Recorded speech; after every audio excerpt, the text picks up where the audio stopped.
Razmišljam o ovim tragičnim događajima. Znaš, kad se čoveku dešava nešto neprijatno, kad mu neko učini zlo, kad ga odbaci, kad mu se desi ma šta mučno, teško ili ovako tragično, razum je takav da nema mira dok ne nađe makar kakvo objašnjenje zašto se to dešava, zašto me je taj odbacio, zašto me onaj mrzi, zašto je taj to uradio, zašto su ova dva momka učinila ovakvo zlo.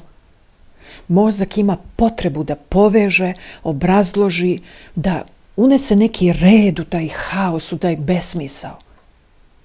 Ako nemaš baš nikakav odgovor, onda je to najgore.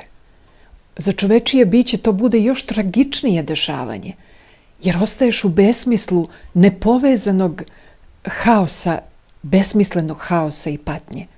Zato u ovakvim tragičnim dešavanjima svi imamo potrebu da nađemo neki razlog, da nađemo neku logiku, da podelimo sa drugima šta je naše mišljenje i željno volimo da čujemo i šta drugi misle. I svako od nas zaista nadodaje delić istine u mozaiku ovih dešavanja. Evo i mojih misli kojima sebi nalazim put kroz ovaj mrak. Priča se da je jedan mudar čovek rekao komunjarcima pre nego što će ga ubiti nešto slično ovom. Lako ćete sa narodom koji je vaspitan u pobožnosti i tradiciji. Ali šta će biti sa drugom, trećom i ostalim generacijama koje se izrode iz vašeg bezbožja? Vidjet ćete sami. I eto dobismo još jednog masovnog ubicu. Ološali Soj, koji u uzrastu od 21 godine ubija svoje sunarodnike. Umesto da doprinese nečim dobrim, umesto da koristi naciji svojim talentima, on nastavlja putevima ništarijanizma. U Kraljevini Srbiji momci ovog uzrasta, kao ovaj ubica, momci od 21 do 25 godina, bili su prvo pozivci u Balkanskim ratovima, u Prvom svetskom ratu. Branili su svoju državu od neprijatelja, ali oni su odrastali u Kraljevini. Uzgajani su, znači, na tradicionalnim vrednostima i pravoslavnoj pobožnosti, nisu bili naslednici komunjaraca i bogoboraca. Pa zamislite dirljivu istinu o 1300 kaplara, koji su bili krem Srbije, najobrazovanija mladost i budućnost Srbije, svi mahom između 21 i 24 godine života. Dakle, isto koji ovaj što pobije ovaj narod. 1300 kaplara su bili najvrednije blago Srbije i došli sa univerziteta po Srbiji i Austro-Ugarskoj, napustili školovanje da bi branili svoju otadžbinu. I kako će se kasnije ispostaviti, ti momci su bili i lavlja hrabrost koja nije marila za svoj život u borbi za očuvanje Srbije. 1300 kaplara predstavljaju simbol žrtvovanja za slobodu sopstvene zemlje i naroda, jer su ih činili mahom golobradi momci. A navedeni masovni ubica isti godina, kao 1300 kaplara, ali ološalog Soja. On mrzi, ubija sunarodnike, umesto da ih brani ili nešto doprinese za svoju naciju. To je ta generacija u kojoj se mnogi dive ološu, kriminalcima, narkodilerima, bestidnim, izopačenim influencerima oba pola. Ali čast izuzecima, ima divne dece, ali ima puno i ovakvih. Otkud to? Pre nego što kažem otkud to, eto vidite kako reči onog mudrog čoveka da je lako upravljati narodom koji je vaspitan u Kraljevini Srbiji na pobožnosti, istinito. Lako je kad ti imaš ljude koji drže tradicionalne vrednosti, pravoslavlje i patriotizam. Zašto kažemo ološali Soj? I tu ološalost smo videli i po reakcijama nekih mladih na TikToku ovih dana i po pretnji ovih drugih mladih da će učiniti isto zlo. Prosto gledaš ko neki neviđeni bofluk Božiji. A bit će toga još. Ali otkud to kod nas? Sad je u ovom periodu prispela 3. pa i 4. generacija mladih. od kojih mnogi nikad nisu pričešćivani, nikad nisu stajali na liturgiji, ne poznaju hrišćanske vrednosti. I nije to najgore. Dakle, možda su kršteni, a verovatno neki nisu ni to. I to nije najstrašnije. U Srbiji je priličan broj mladeži čiji niti roditelji, dakle ni otac ni majka, ni babe ni dede, a sad nekima i ni prababe ni pradede, također nikad nisu ni postili, niti se pričestili, niti su bili crkveni, niti su stajali na službama Božijim, niti su se ispovedali, niti znaju za hrišćanske vrednosti, a i ne zanimaju ih. To se nakupilo grehova u prethodne 2 i 3 generacije, pa se prelilo u ove nove generacije. Znate koliko mi imamo omladine čiji ni majka, ni otac, ni baba, ni deda nisu imali ništa sa crkvom. Da su već 3. generacija potpuno nepobožni. Potpuno nepobožni. Možda pričaju da su pravoslavni, da veruju u Boga, ali veze nemaju sa duhovnošću i uopšte ne praktikuju. I to se nakupilo grehova. A mi svi činimo grehove i u mislima i u rečima i u delima.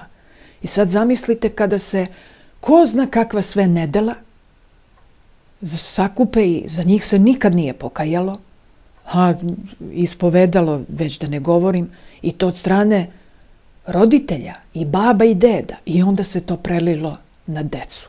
Pa to se nakupilo zla, naraslo ko testo i sad počelo da kipi. Ti sad, evo, sa jedne strane i dobro da vidimo šta se dešava. Kakva je to generacija? Šta se to u njima zapatilo? I ovo zvuči možda besmisleno necrkvenim i onima koji se nikad nisu borili sa analizom svog greha, nikad se nisu rvali sa sobom u dubljim ispovestima i u ispovestima uopšte.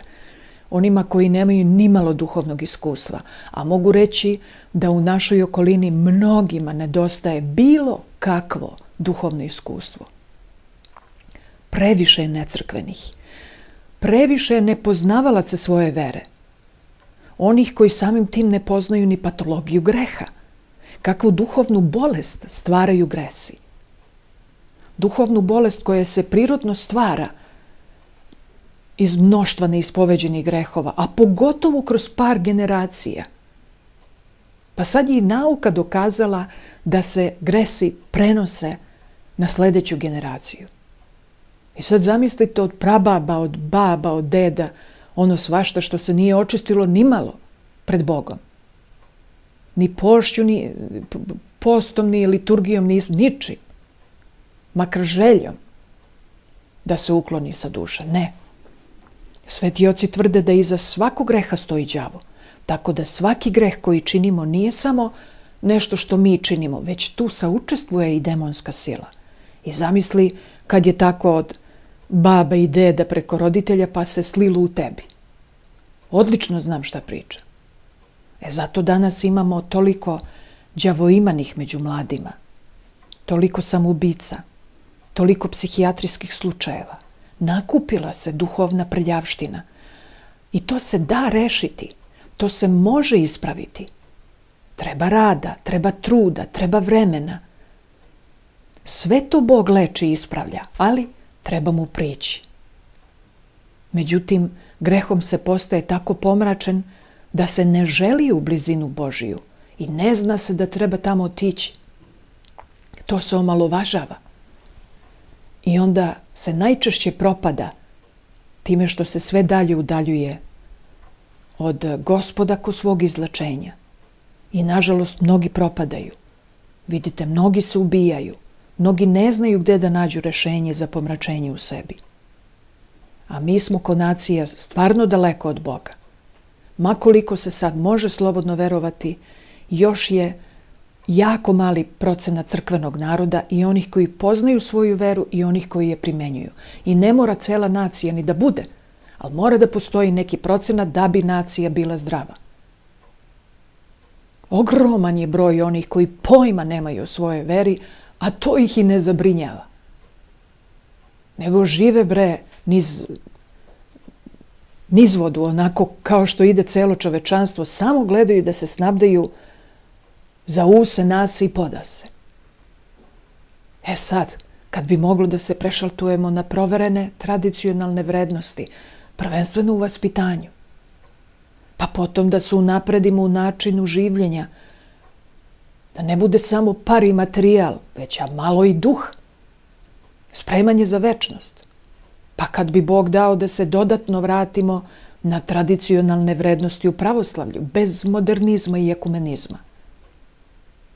Ali Javaj, odgovorni, neće to. I većina naroda očito nije za to. Nego im baš odgovara sve ovo ovako kako je, ova kaljuga. A ni ovo izgleda nije kraj muke. Mnogi su ovih dana zgroženi prljavim realitijima i zlom agresijom, razvratom, nemoralom koji se tamo prikazuje. Pa gde se bilo do sad? Govori su o bolesnim domaćim filmovima i serijama prepunih naselja i bluda. A ko to gleda? Što se o tome nije pričalo pre? Pa da nema gledalaca, bljuvotinski program ne bi pravio profit bolesnim stvaraocima. Nego stvaraoci znaju šta narodu treba, šta narod želi. I to prave da bi napravili profit. Jer šta bi bilo kad narod ne bi gledao? Pa bili bi primorani da izopačeni program zamene nečim boljim, finijim. Ali stanje u narodu je očito takvo da mnogima baš prijaju ti bolesni izopačeni programi i svesno biraju da gledaju te bolesti. Neki kažu, pa nemam šta drugo da gledam. A imaš 200 kanala na televiziji. Nije da nema, nego neće, to mu je izgovor.